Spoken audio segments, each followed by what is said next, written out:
Om Jnana-timirandhasya Jnananjana-shalakaya Chakshur Unmilitam Yena Tasmai Shri Gurave Namaha. Today I'd like to discuss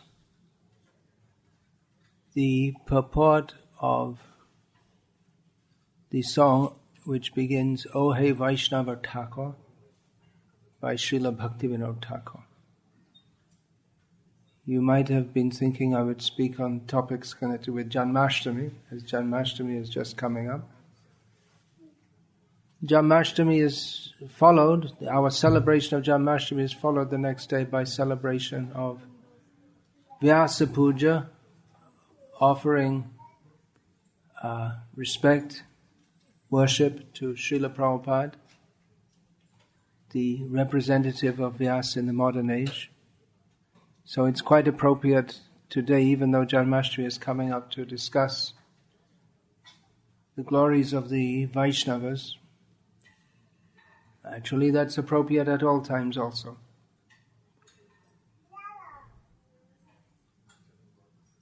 So, also you might have thought in Abu Dhabi, where there are so many devotees who know so many shlokas, especially the disciples of His Holiness Mahavishnu Goswami Maharaj, that I should speak from some sloka, especially from Bhagavatam. He was a great fan of Srimad Bhagavatam and encouraged his disciples to learn many shlokas from Bhagavatam. So you may be asked, why then am I singing some song, which is just some simple language, not the complex language of Bhagavatam, but actually the Vaishnav songs, they are the summation of everything that is stated in all the Vedas, in Bhagavad Gita, in Srimad Bhagavatam. It's not less.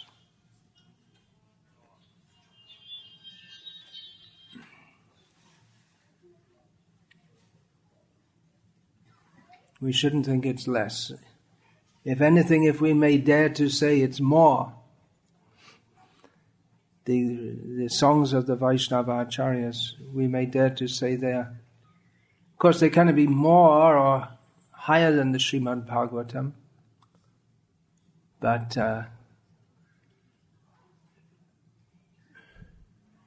even more intensely they represent they give what is stated in Srimad Bhagavatam.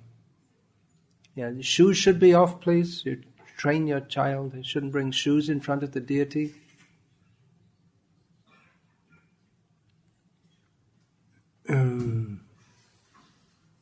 Yeah, Srimad Bhagavatam is unlimitedly great, but still can become more by the realizations of a great devotee. That's stated right in the beginning of the Srimad Bhagavatam itself. Nigamakalpataro galitam param. Yeah, everyone please, alright, let's stop here. Everyone please take out your cell phone and turn it off or put it in silent mode. Everyone has a cell phone. Please take it out, turn it off or put it in silent mode.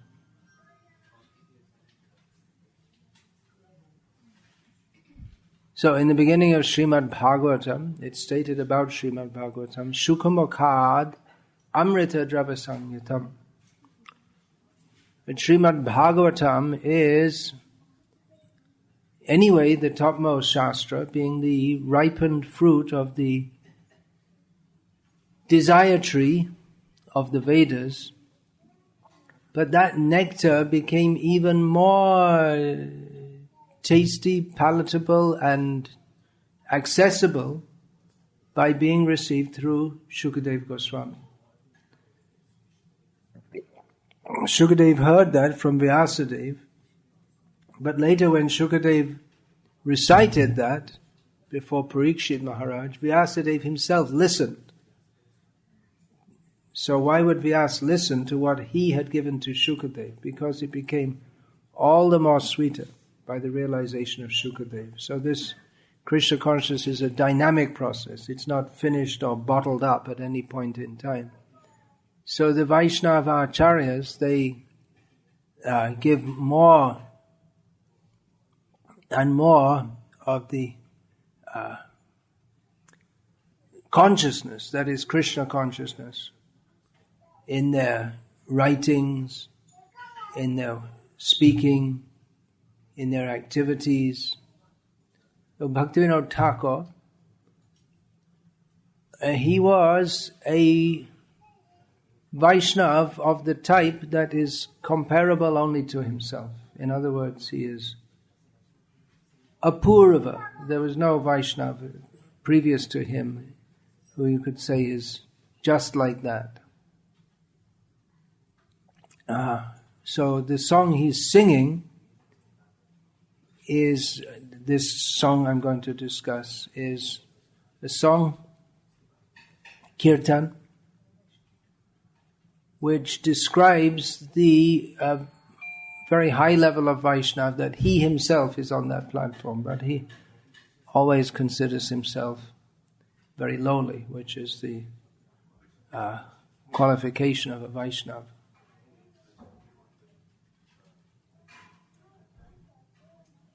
Sarvotam hoya nije nichamane. That's stated in Chaitanya Charitamrita, that even though Vaishnava is above all others, his status, his position is above all others, but he considers himself very low. And that's one of the reasons why he is so high, because he considers himself so low. Anyway, this song is from Sharanagati, which Bhaktivinoda Thakur, in these songs, 49 songs, I believe it is, something like that, he has elaborated on the theme of Sharanagati, which is, or used to be well known in Indian society. Nowadays, in Indian society, people have very badly lost their culture. But what is Sharanagati? That was well known at least among learned circles. What are the Sharanga Sharanagati? The 6-limbed Sharanagati, which is the, well, especially in South India, you might say, where the influence, that was well known. The 6 limbs of surrender to the Supreme Personality of Godhead. So that means Sharanagati, the way of taking shelter. Bhaktivinoda Thakur has described that. And in this song, O Hey Vaishnava Thakur, he describes how this taking shelter, one takes shelter. In his Sharanagati, in his series of songs, he describes taking shelter of Krishna, Radha,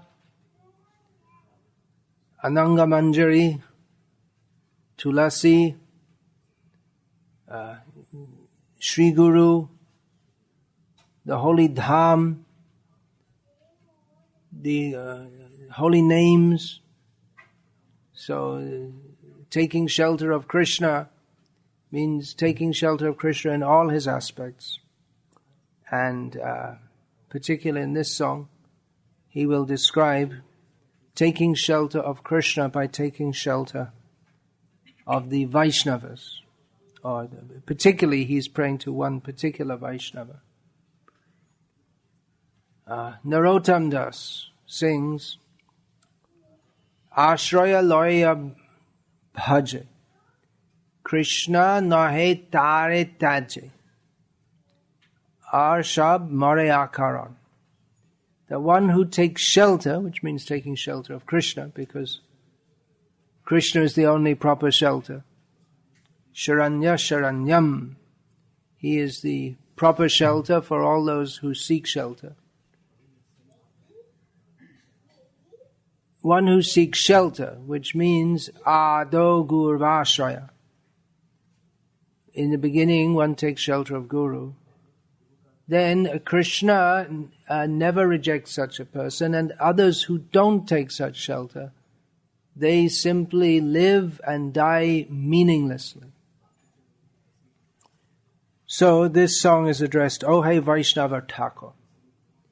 He is addressing Vaisnava Thakur. That means Paramahamsa Vaisnava. There are many Vaishnavas. There are various levels of Vaishnavas. We say daily, Ananta Koti Vaishnava Vrinda Ki Jai. We offer Jai, or shout of victory, to the unlimited numbers of Vaishnavas. But among the society of devotees there are gradations also. In one sense, all are great because all are Vaishnavas. They're all surrendered to Krishna. But even among Vaishnavas, some are very special, some are leaders of the Vaishnavas by their divine qualities, by their divine service spirit to Krishna. We offer respects to the Vaishnava. Vancha kalpa tarubhyascha kripa sindhu vyavacha. Patitanam pavanebhyo vaishnavebhyo namo namaha. Generally we recite this in offering respects to Vaishnavas. We pray that the Vaishnava is like a wish-fulfilling tree. That means not that one should approach a Vaishnava for winning the lottery or any such thing, or that a Vaishnava is inclined to give any such blessing. But if one has the pure desire to serve Krishna, then one should approach the Vaishnava, who is also an ocean of mercy, who is the purifier of the fallen, the Vaishnava, servant of Vishnu. Now this prayer, we generally say this prayer when offering respect to any Vaishnava, but actually it's a prayer to the Vaishnava on the very topmost platform, because it's not that every Vaishnava can deliver us in the same manner. A Vaishnava who is still fostering material desires cannot be a Kripa Sindhu, cannot be an ocean of mercy. One can offer either mercy, one can be merciful to others, one can benefact others, or one can malefact others, if there's any such word. The opposite of benefit is to non-benefit others. So a person who has material desires in his heart will interact with others in a manner that he calculates to be for his own self-interest, although his real self-interest is Vishnu, to serve Vishnu. But those who are materialistic devotees, or just trying to be devotees, they have mixed motives, and therefore they cannot actually help others. They can help others by serving the mission of those Vaishnavas who are helping others. In this way they can, but they don't have that qualification themselves to help others because their motives are mixed. Now we may wonder within Vaishnava society why there appear to be, even in Vaishnava society, there may appear to be various problems and various factions, and these are all caused by material motives, because people mix material motives with their devotional service, and they may not even recognize it. it's a dilemma in preaching, because if we tell people the truth, they won't want to come, generally, because it's too painful for people to hear. So if we just tell them something which they like to hear, they may come, but they don't make any proper advancement, because what they don't like to hear is that we have to give up material attachments, that we have to become free from sense gratification. If we say this, who will come? Even in pristine Vedic society, how many people were going to the forest to give up sense gratification? Very few. So what to speak of in the modern age, which is saturated with Kam, Krodha, Lobha. It's everywhere. The whole essence of life is promoted in the modern age, that one should simply try to enjoy the senses. One should accumulate more and more, get more and more money, more and more property. Or even if you don't want to get more and more, just to live in this world in the modern age, one has to, for instance, come out of one's homeland and sit in a desert where you're not, we don't even have the rights of a citizen, and work in a place like Abu Dhabi, for instance, just to earn some money. And people in India think you're living a very luxurious life, which I guess in some ways it's more comfortable than in India, but it's certainly a long way from being Swargaloka. You know better than me. And even if it was Swargaloka, that's also not so wonderful. So,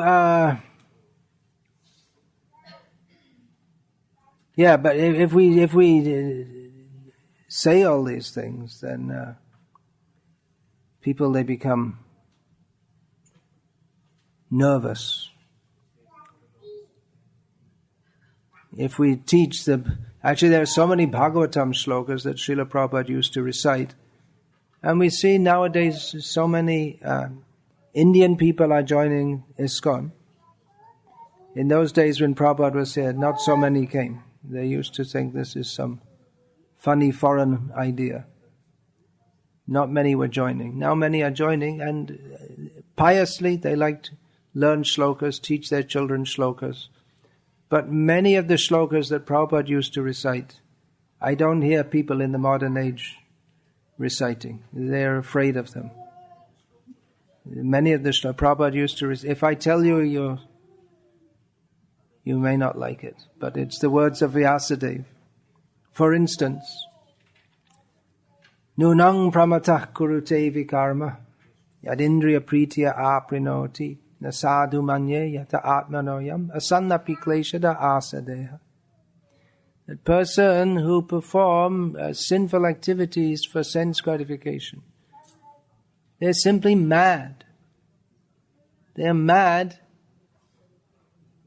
They should have acted in a way by which they could become free from birth and death, but instead, by indulging in sense gratification, they're increasing their entanglement in this material world. These are from Rishabhdeva's, many from Rishabhdeva's instructions. The first words of Shukadeva Goswami recorded in Srimad Bhagavatam, Prahlad Maharaj's teachings. They're cutting. They cut that's what, in Bhagavatam itself it's stated. Santa evasya chindanti manovya sangha mukti bihi. That sadhus, their words are meant for cutting the mental attachments. Striya pungsa, what is that? Striya pungsa mithuni bhavametam tayoraho hridya grantimahu. Ato griha kshetra sutair janasya moho yamahammameti. This is also from Bhagavatam. That the basic principle of material existence is attraction between male and female.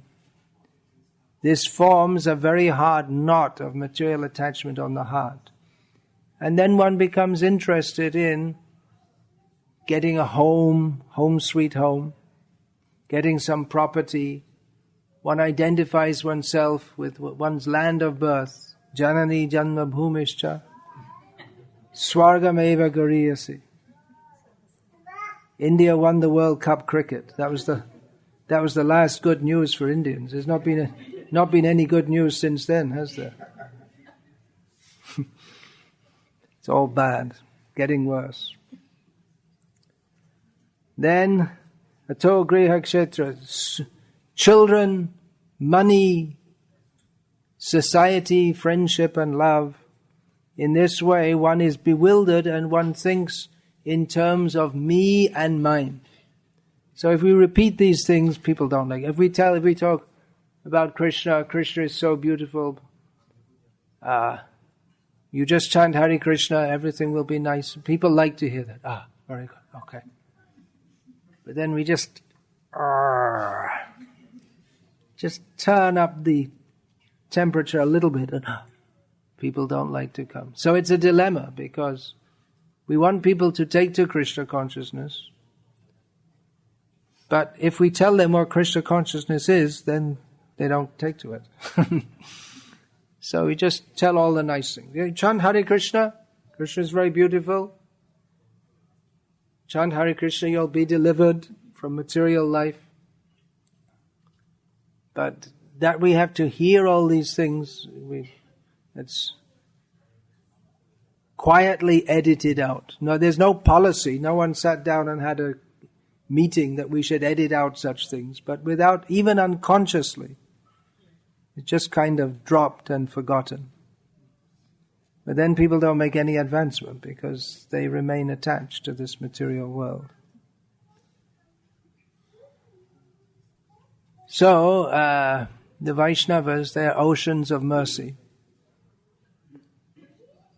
And one of the symptoms of their ocean of mercy, being an ocean of mercy, is that they preach Krishna consciousness very widely and they speak what people need to hear so that they can become Krishna conscious.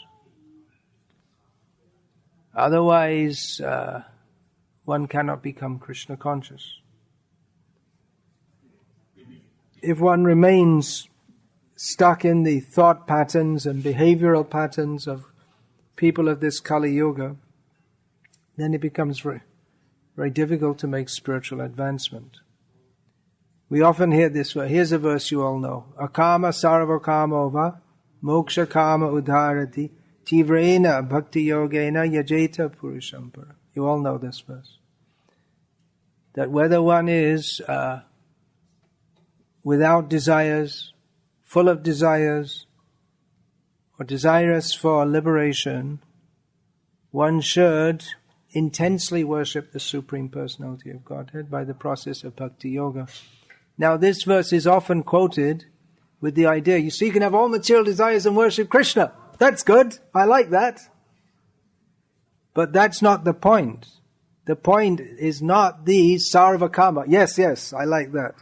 The point is the tivrena, the intensity of devotional service. That's the point. It doesn't say that one should have all material desires and you just go on with Krishna consciousness maintaining such material desires. That's not one should engage very intensely in devotional service, which if one does, then that will mitigate all material desires. That's the point. Dhruv Maharaj is praised not because he had material desires, but because he became pure devotee. So, one has to intensely... If you say, well, you see, I'm not going to follow all these things because I'm full of material desires. And Bhagavatam says you can be all full of material desires and do devotional service. That's a wrong understanding. You have the material desires, but then you engage in intense devotional service, which means the activity that will vanquish all our material desires. Not that you remain all full of material desires. So, the prayer is to the Vaisnava Thakura, who we shouldn't think that Bhaktivinoda Thakur, he was a householder and he had 13 children, so something like me. I only have 2 children. Not that I'm more self-controlled than Bhaktivinoda Thakur. 2 children means that's the advertisement for this Nirod, isn't it? Hum do, hamare do. So it's not hamare do, just by everyone's become a yogi. It's because of Nirod. Or because of the abortion clinics or whatever. I'm not targeting you, but I'm saying in general. It's not that people became yogis. Rather, by these methods, they've made people into ati bhogis and papi also.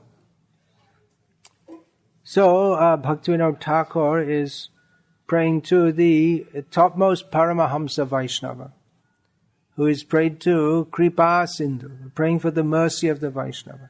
Oh hey Vaishnava Thakur. Oh hey, what does that mean? That means, there's no translation in English. Ha is a common word. It means just an expression. Doesn't mean anything as such. It doesn't define, it's not a word that defines anything. But it's an expression of emotion, calling out. Oh hey, Vaishnava Thakur, Daya Rashaga. Means the same as Kripa Sindhu. More or less, same thing. Ocean of mercy. Daya Rashaga, Eda se karuna kari.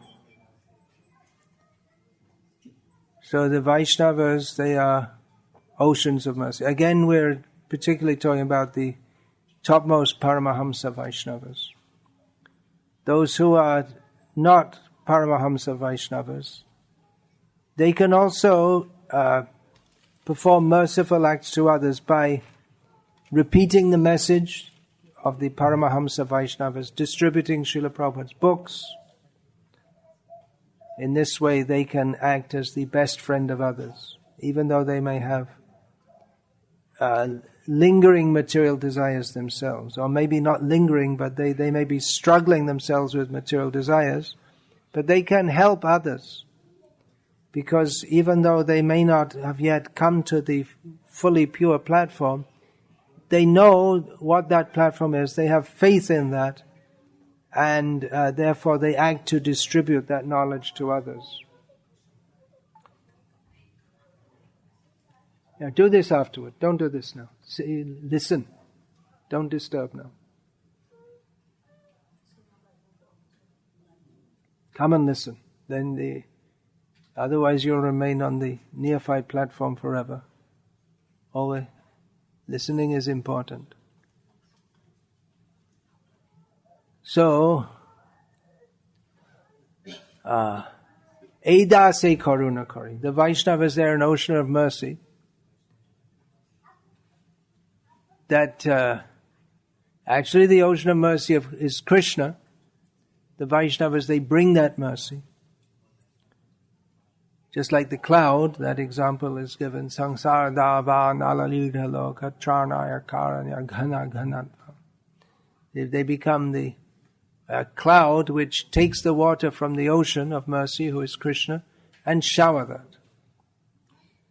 So the Vaishnava's mercy is open to everyone, but those who pray for that mercy, they're more likely to get it.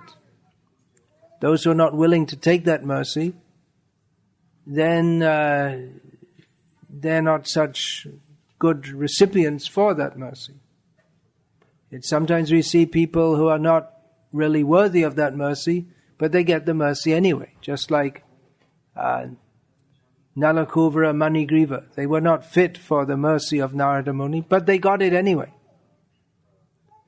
But generally those who pray for it, they get it. The mercy of the Vaishnavas is available. The rain of mercy, but those who are like hard rocks, their heart is like a hard rock, then the rain will fall, but no plant will sprout there, or some small plant may sprout. But if there's some arrangement to collect the rainwater and divert it for agricultural purposes, then one can take advantage of that rainwater. So if one prays for the mercy of the Vaishnavas. And then one can get it. One has to collect it, pray for.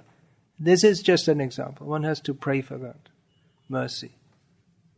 Edase koruna kari, diya pada chaya, give me the shade of your lotus feet. Shodha he amai, tomara charana dhari. This is the prayer. Purify me. I hold on to your feet. So this is an example of great humility, holding the feet of the Vaishnava. He's praying, please purify me. So we may say, well, why not pray for Krishna Prema? But there's no question of prema. Prema is the ultimate goal of life. Prema prayojana. But there's no question of attaining that stage of prema if we're not pure. Prema is the natural state of the pure heart. But if the heart is not pure, then how can there be love of Krishna there? As Bhaktivinoda Thakur sings elsewhere in another song, Kam, Krodh, Lobh, Moha, Mad Adi Abhishta, Aishab Nachare, Kishe Pabe Radha Krishna. That as long as our hearts are absorbed in lust, greed, anger, pride, illusion, and so on, then as long as we don't give up these things, then how can we attain to Radha and Krishna? So it's premature and presumptuous to pray for Krishna Prema when we haven't gone through the initial purificatory processes. If we say that, make me a nuclear physicist, we go to a nuclear physicist, professor, and say, well, make me a nuclear physicist. But there's no point in going to him. First you have to learn mathematics, basic physics, and it's not that you can immediately come up to the most advanced stage. So there has to be preparation first of all. So the first thing is purification. And if the heart is pure, then automatically Krishna Prema will manifest there. Because Nitya Siddha Krishna Prema, Shadha Kabunoi, Shavarnadi Shuddha Chite Kare Udoy. The natural state of the heart is to be full of Krishna Prema. And that arises by the processes of devotional service beginning with Shravana. But again, I have to emphasize that Shravana, don't edit that. You have to hear what's in the Bhagavatam, all of it. Don't pick and choose. It's not a buffet service. You have to take the whole thing. In fact, we should hear more that which we don't want to hear. Because if we think, I don't need to hear that or I don't like to hear that, that in itself is a wicked mentality. Not to expose ourselves to that. Then we won't get Krishna Prema, because we're by not listening to that or by not speaking that, then we are trying to redefine Prema as that which is attainable within a heart which is not purified, within a heart that harbors lust, greed, anger, etc. Without understanding the difference between prema, pure love of Krishna, and kama, mundane desire, then we can never attain to Krishna Prema. Mundane desire has to be fully expurged. So, of course, our process is not just negative, it's positive. But the negative elements have to be expunged, removed fully. So, Shodahayamai, purify me. He's praying, purify me. And what is that purification? Choi Begadami, Choi dosha shodhi, choi guna deho dasi, choi satsanga deho amare, boshe chi shongera ashe. He prays to subdue the 6 urges. So this verse of this song, Oh Hey Vaisnava Thakur, this is based on the verses, several verses from Sri Rupa Goswami's Upadeshamrita. So, yeah, please go and don't come back. Control the 6 urges. The urge to talk all nonsense. La la la la, on and on and on. Tongue wagging. Speaking about that which is not of ultimate benefit. So like this, those of you may have learned the verses. Vacho vegang manasakrodha vego, all these. The urges of the mind, the urges of anger, the urge for taste, to enjoy tasty things, to pack the belly, to indulge the genitals. These urges, they keep us in material life. And choi dosha shodhi, choi begadami, choi dosha, 6 faults that stop shadya bhakti pranashyati, that totally destroy one's advancement in devotional service. Atyahara, collecting too much, eating too much. So these 6 faults, they follow from the 6 urges. If one allows oneself to, if one doesn't attempt to control the 6 urges, then he will be infected by the 6 faults, which are eating too much, or atyahara prayasascha, endeavoring, making so much endeavor for that which is not worth endeavoring for. Mundane endeavors. Talking all nonsense. You see, this follows from Vacho Vega. Either being fanatically attached to following rules and regulations, or which is more common, being lax in following rules and regulations. We often hear this, don't we? That, well, you don't need to follow that because bhakti is the main thing. Have you heard this before? Talking about some rules, and people say, oh, you don't need to follow because bhakti is the main thing. But bhakti, how to do bhakti, that's told to us by our acharyas, and they give us the rules. But we say, oh, the feeling's the main thing, as if I'm already on the rules are given to help because we don't have the feeling. But then we pretend we have the feeling and go on without following the rules. So in this way, we're very clever at self-cheating. So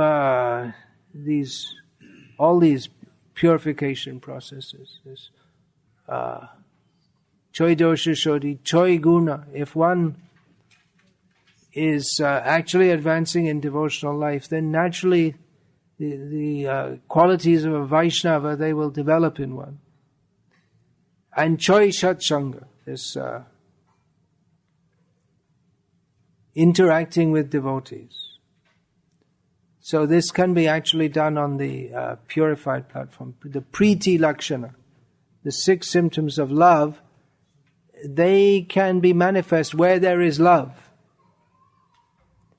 This that means they can be shared between advanced Vaishnavas.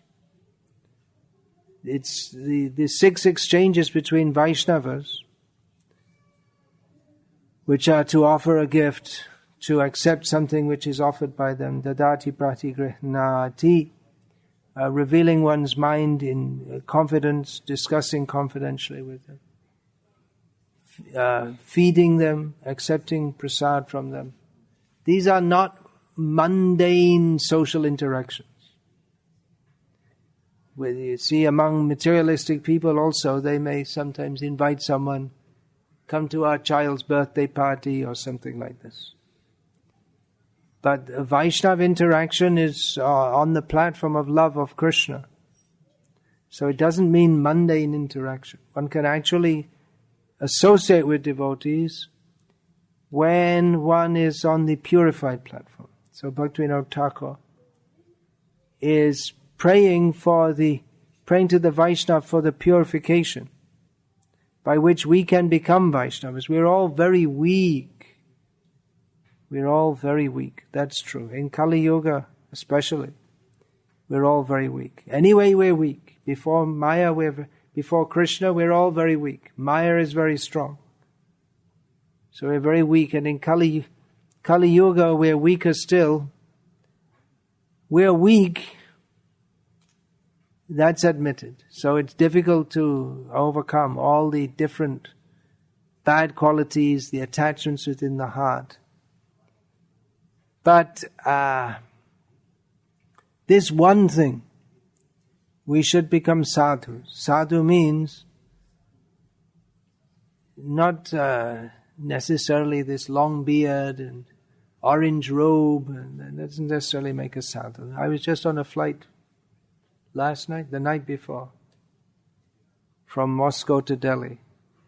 And just on the other end of the road there was a Russian sadhu with a long beard and this Rudraksh mala, orange cape. All through the whole flight he was watching these movies.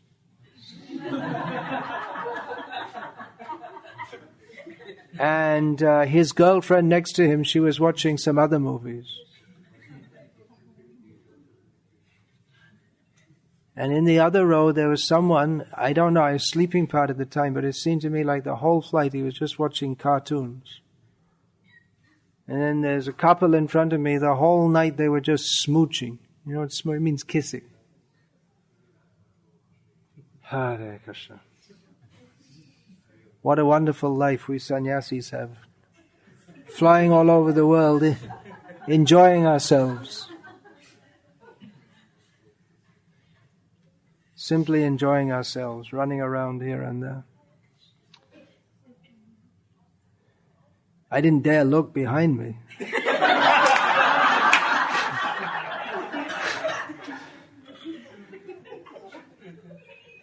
Bad enough as it was.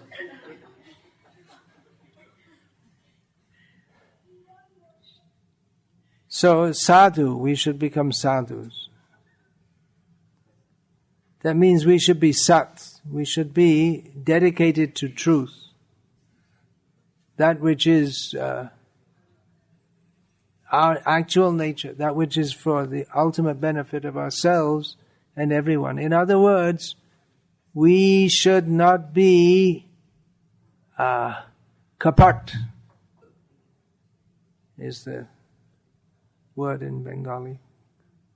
We should not be deceptive. Just like this, making some excuse. That, well, we don't have to follow all these rules. Doesn't matter. Bhakti is the main thing. Just like one thing. I'll give an example, which I just noticed when I came here. And you can just think about it. That, you see, you can offer arati wearing any clothes. But isn't it better? I mean, traditionally, in all the temples, the pujari will wear a dhoti, not pajamas. Isn't it? Nowadays, I see increasingly in different parts of India that the pujaris, they don't bother changing into dhoti. I hope they take a bath at least. But they come out in their pants. I've seen they're on the altar in their pants. I've seen in different parts. I said to one pujari, actually this is in Dwaraka, I said, why are you wearing pants? He said, well, I'm the only one here, there's no one to help me, and I don't have time to change. Don't have time to change, why wear pants at all? You're a pujari, just wear the dhoti. I didn't say to him anything more. I just asked him, I got the reply, and I didn't discuss anymore. Srila Prabhupada introduced deity worship.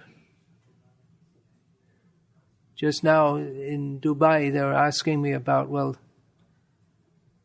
is the dressing deities preparing for the Janmashtami, is this North Indian style or South Indian style? I said, look, before Prabhupada introduced all this, there was no such style anywhere. No one was dressing deities nicely. Prabhupada introduced this. Otherwise we don't see anywhere this beautiful deity worship.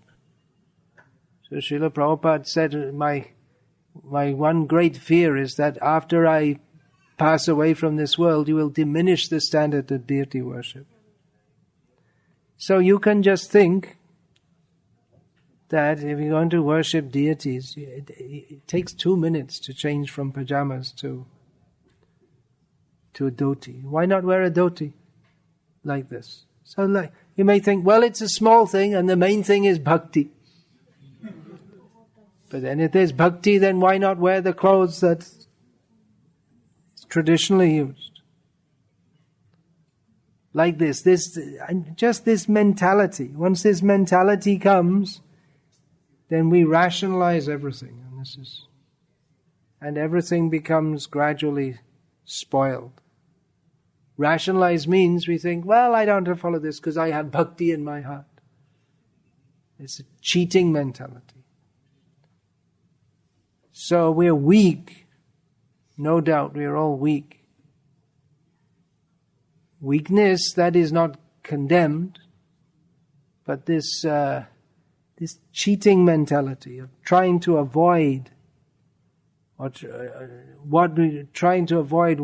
doing what we should do, or pretending. You see, I have so much bhakti that it doesn't matter, even though all the great acharyas, all the Vaishnavas in the past, they all follow this, but I don't need to because I have so much bhakti in my heart. This mentality. Or Harinam is the only thing. Harinama eva kevalam. All right, then you just sit and chant Harinam. You can't do it. Therefore, all these other processes are there. If we don't follow, then we don't get the result. So therefore, the Vaishnavas are there to help us along the way, to give their mercy, to guide us, to tell us what to do, so that we become free from this cheating mentality and can actually make advancement. But generally we don't like that, you see. So we can preach widely and just tell people all the things they like. Many people will come, but gradually all the standards will go down. Because it's easy to be easy. But then bhakti may not be so easy. Actually, bhakti is easy, but we take it as difficult because we're attached to that which is against our real self-interest. Bhaktisiddhanta Saraswati Thakur, he coined a term, apaswart parayana. Swart means that you know. It's a well-known word. The culture of the modern world, and especially India, is ruled by swartha vichar. All this corruption talk is there now. Because people are thinking, my own self-interest. But nate vidu swartha gatim hi Vishnu. People don't know that our real self-interest lies in worshipping Vishnu. So, apaswart means that which is opposed to our actual self-interest. And apaswartha parayana means persons who are strongly attached to that which is against their own self-interest. You can learn this term. Apaswartha parayana. In one phrase, or one word actually. He captures the whole mentality of materialistic people. Apaswartha parayana. What could be more foolish than that? Kimascharya matah param. What could be more amazing than this? That people are attached to, they're very strongly addicted to that which is against their real self-interest. If you tell people, don't do this, do this, they become upset. If they follow your advice, they will be immensely benefited, but even by hearing that advice, they become upset. Because they're so much attached to doing that which is against their own self-interest. And even though it repeats, they see the bad result. They see the bad result. This janma mrityu jara vyadhi dukkha doshanu darshanam.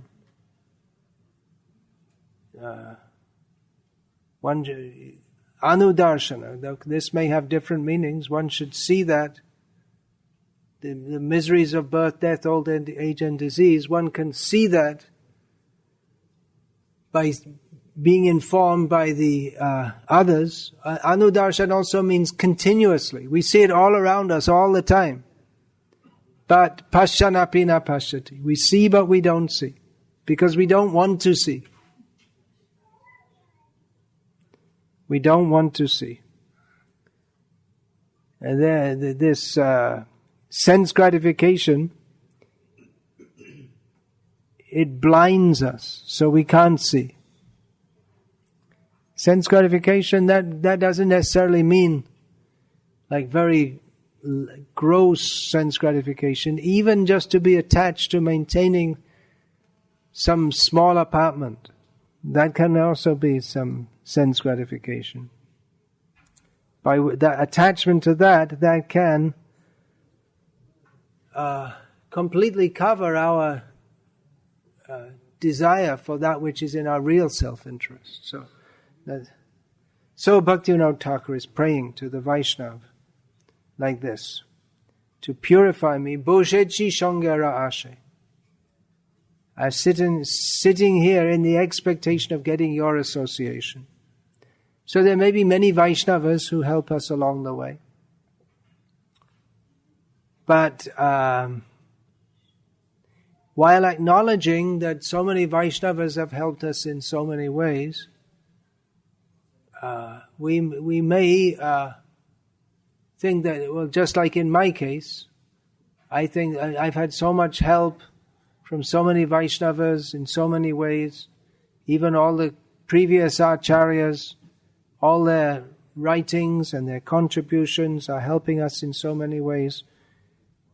But I think this is all the mercy of Srila Prabhupada. And in my case, that's definitely true, because only by his mercy was I able to come to Krishna consciousness and to understand, at least to some extent, what is this Krishna consciousness. So, what others may help us. The 6 kinds of saintly association are bestowed by the great Vaishnavas, and in this way we benefit by association with other Vaishnavas. But that is, we can think like this. This is all the mercy of the great Vaishnava acharyas. Or some specific Vaishnava maybe. There is